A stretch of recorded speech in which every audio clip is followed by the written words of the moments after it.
Do you want your phone to actually read out emergency alert? Let's see how to turn on or off speak alert message on the Galaxy S25 Ultra.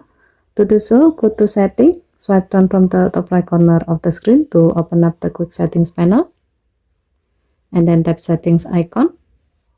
Scroll down the screen, tap notification, then tap advanced setting.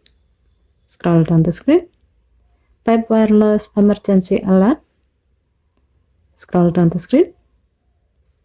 Under alert preferences section, you will find speak alert message. This feature uses text-to-speech to read out the alert messages aloud. If you switch this option on, your phone will speak the emergency alert. This is really useful if you are driving, cannot look at your screen, or if accessibility is important.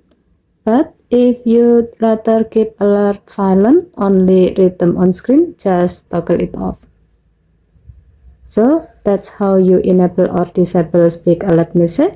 It's a small setting, but it can make a big difference depending on your situation.